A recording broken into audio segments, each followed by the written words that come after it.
Ra này thì thành lần bất tử luôn đấy. Lần này không giết được đâu này.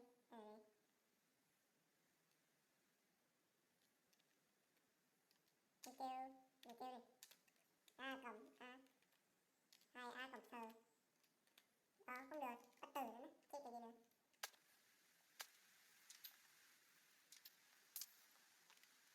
Sao ra tiền mình được mất máu.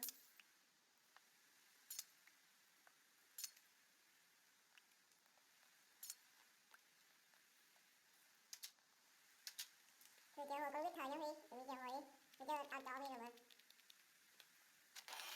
Chết luôn đi trời, kiếm bằng như mà chết đấy. Hắn đổ lại vào cái nhà. À, nổ lại, cái sao này đời kìa. Kìa tao không cần thì tao phun ra mày phun kiếm luôn rồi.